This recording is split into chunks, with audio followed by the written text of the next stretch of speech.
Hai semua, kita akan belajar matematik tingkatan 5 KSSM bab 7 sukatan serakan tata terkumpul. Standard kandungan 7.1 serakan. Standard pembelajaran 7.1.3 membina OGIF bagi suatu set data terkumpul dan seterusnya menentukan kuartil.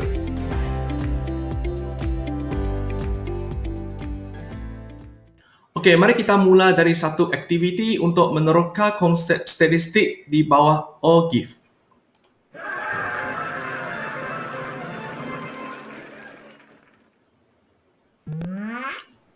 Get ready. Berapakah peratusan data yang ditunjukkan oleh kuartil pertama? 25%.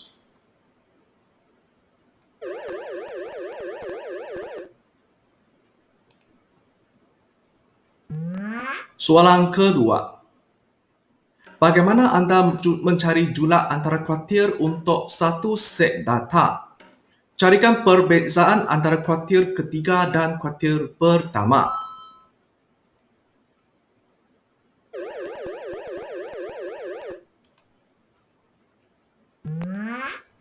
Soalan ketiga.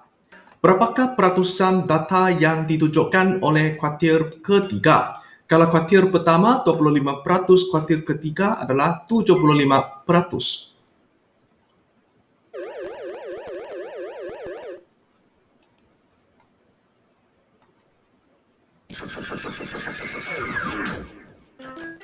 Bonus round.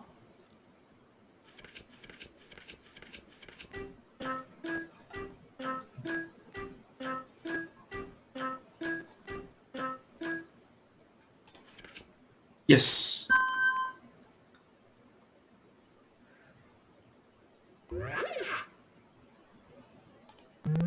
Okey, soalan yang seterusnya, soalan keempat. Median bagi set data membahagikan data kepada berapa bahagian? 2 bahagian.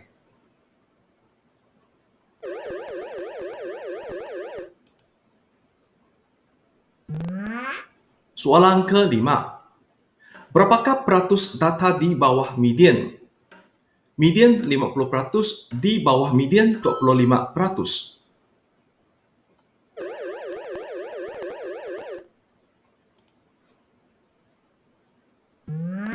Soalan ke-6. Berapakah peratusan data yang ditunjukkan oleh kuartil kedua? Kuartil kedua 50%.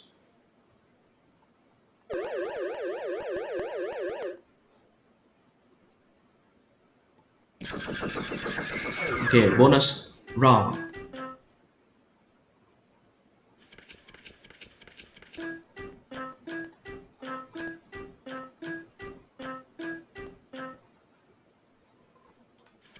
Oops.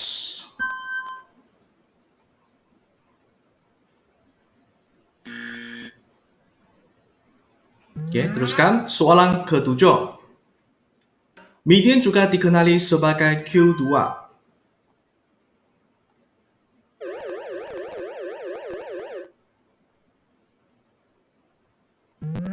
Soalan ke-8. Kuartil ketiga, Q3, juga dikenali sebagai kuartil atas.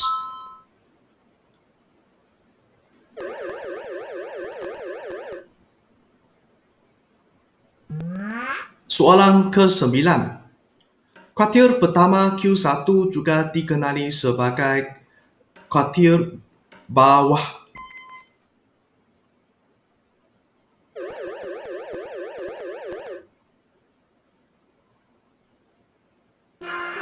Okey, tahniah semua sudah betul. Cikgu akan letakkan soalan ini, link ini dalam description. Anda boleh cuba sebagai latihan atau buat ulang kaji. Kita akan mempelajari graf OGIF. Tetapi sebelum itu, kita mesti memahami konsep kuartil. So, kuartil ialah nilai yang membahagikan satu set data kepada 4 bahagian yang sama. Kalau kita lihat graf OGIF ini, jumlah data itu diwakili oleh N huruf besar. Dan data ini dibahagikan kepada 4 bahagian yang sama Iaitu yang ini sama dengan 1/4 N dan ini adalah 1/4, 1/4 dan 1/4 daripada data. Setiap set data mengandungi 3 kuartir iaitu Q1, Q2 dan Q3. Q1 itu adalah dari 1/4 daripada data. Kalau Q2 itu adalah setengah atau 2/4 daripada data dan Q3 itu diwakili oleh 3/4 daripada data. Okey, untuk kuartir yang pertama, Q1, ia juga dikenali sebagai kuartir bawah. Okey, ia ialah nilai tengah bagi separuh bahagian bawah data sebelum median. Atau kita menggunakan 25% daripada data. Okey, untuk mewakili 25% daripada data. Seterusnya kita lihat kuartir yang kedua, Q2. Ia juga dikenali sebagai median. Okey, ia adalah nilai tengah bagi sesuatu set data atau kita gunakan 50% daripada data. Okey, kuartir yang ketiga, Q3 juga dikenali sebagai kuartir atas. Okey, ia adalah nilai tengah bagi separuh bahagian atas data selepas median. Atau kita boleh gunakan 75% daripada data. Mari kita lihat langkah-langkah membina OGIF. Mula-mula sekali kita perlu tambahkan satu kelas sebelum kelas yang pertama dengan kegerapan sifar. Kemudian carikan sempadan atas dan kegerapan longkokkan setiap kelas. Mari kita lihat contoh 7 dari buku teks. Jadual kegerapan telah diberikan dalam soalan ini dan jumlah kegerapan di sini sama dengan 60. Soalan A. Bina satu OGIF untuk mewakili data tersebut. Sebelum kita binakan satu OGIF, kita perlu bentukkan satu jadual kegerapan longkokkan. Okay, ini kita namakan sebagai jadual kegerapan longkokkan sebab kita boleh nampak kegerapan longkokkan di sini. Okay. Apa yang perlu kita buat adalah mula-mula sekali kita perlu tambahkan satu kelas sebelum kelas pertama. Di sini soalan ini memberikan kita 1, 2, 3, 4, 5, 6 selang kelas. 1, 2, 3, 4, 5, 6 selang kelas. Sebelum kelas yang pertama, kita perlu masukkan satu lagi selang kelas ikut patterns 50 sampai 99 dengan masukkan kegerapan sifar. Kemudian carikan sempadan atas dan kegerapan longkokkan. Selepas kita isikan setiap nilai ini daripada jadual asal ini, kita perlu carikan sempadan atas. Okey, bagaimana kita dapatkan 99.5? Kita akan gunakan 99 campur dengan 100, tekan kalkulator bahagi dengan 2, kita akan dapat 99.5. Kemudian kita akan isikan ikut patterns yang tersendiri. Kemudian kita carikan yang kedua ini adalah 149 campur dengan 150, tekan kalkulator bahagi dengan 2, kita dapat 149.5. Kita akan isikan ikut patterns juga. Selepas siap keseluruhan ini, kita akan isikan kegerapan longkokkan. Okay, yang pertama, kelas yang pertama memang sifar. Kemudian dicampur dengan 4 untuk dapat 4. 4 campur 11 dapat 15. 15 campur 15 dapat 30. 30 campur 21 tekan kalkulator dapat 51. 51 campur dengan 8 kita dapat 59 dan akhir sekali kita akan dapat 60. Okey, setelah kita sudah siap membina satu jadual kegerapan longkokkan, apa yang perlu kita lakukan selepas ini? Okey, kita lihat langkah kerja ini. Pilih skala yang sesuai bagi paksi mencancang untuk mewakili kegerapan longkokkan dan paksi mengufuk kita akan mewakili sempadan atas. So, maksudnya kita akan lihat graf ini. Untuk sempadan atas kita akan letakkan pada nilai paksi X. Kemudian pilih skala yang sesuai. Di sini dia pilih 2 cm sama dengan 10 unit. So, untuk yang sini kita akan isikan 10, 20 sampai 60. Kemudian plotkan kegerapan longkokkan dengan sempadan atas yang sempadan. Okey, untuk yang pertama kita akan isikan kosong. Okey, ini kosong, sifar. Kemudian 4, 15, 30. So, ini 4. 15, 30, 51, 59 dan 60. Okey, ini 51, 59 dan 60. Setelah kita sudah siap plotkan setiap titik ini, kita akan lukiskan lengkung licin. Okey, untuk mewakili graf or GIF. Okey, kita akan buatkan dengan menggunakan freehand. Seterusnya, kita akan cuba lihat soalan. Okey, soalan B. Dengan menggunakan OGIF yang dibina, tentukan kuartir yang pertama, Q1. Okey, ini adalah median iaitu Q2 dengan kuartir yang ketiga, Q3. Mari kita lihatlah jawapan. Okey, so pertama sekali kita perlu buat apa? Kita akan carikan 1/4 daripada 60 jumlah data. Kita dapat 15. So daripada paksi kegerapan longgokan, kita akan buat garis putus-putus daripada 15 sehingga menyentuh OGIF dan turun ke bawah, kita dapat 199.5. Okay, apa maksud 199.5?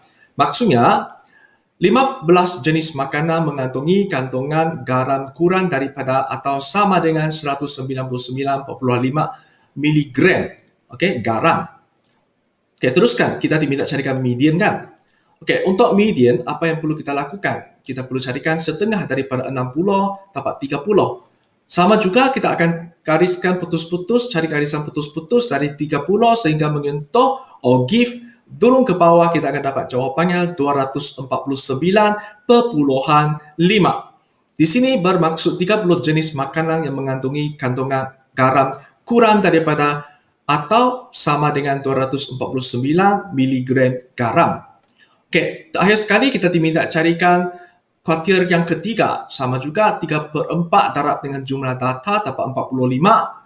Daripada kegerapan longgokan, kita cari 45, buat garisan putus-putus sehingga menyentuh garis OGIF, turun ke bawah dan kita akan dapat bacaan di sini 284.5 miligram. Maksud di sini adalah 45 jenis makanan mengandungi kandungan garam kurang daripada atau sama dengan 284.5 miligram garam. Mari kita meneliti konsep persentil. Kita dapat menganalisis sesuatu data yang sangat-sangat besar dengan lebih mudah dan berguna apabila kita membahagikan data tersebut kepada bahagian-bahagian yang lebih kecil dan kita namakan sebagai persentil.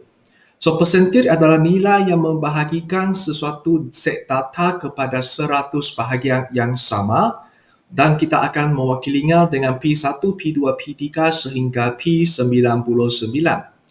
Mari kita lihat contoh 8 dari buku teks.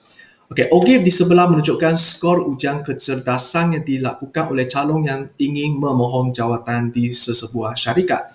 Okay, di sini kita boleh lihat untuk OGIF ini jumlah calon adalah sama dengan 50 sebab optimum adalah 50. Okay, berdasarkan OGIF ini kita perlu carikan persentil ke 10.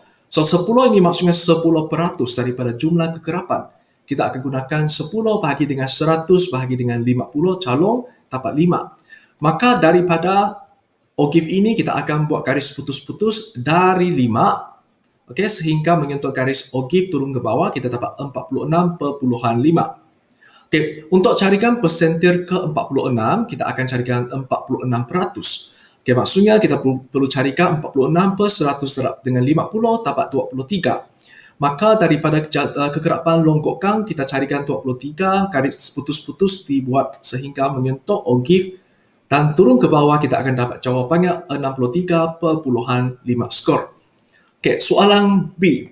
Hanya calon yang memperoleh persentil ke-92 dan ke atas akan dipanggil untuk temu tugas.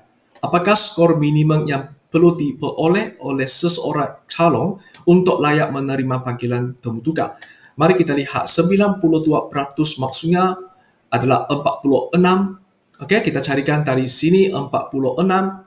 Okey, daripada 46 kita akan dapatkan nilainya 77. Apa maksudnya 77 ini?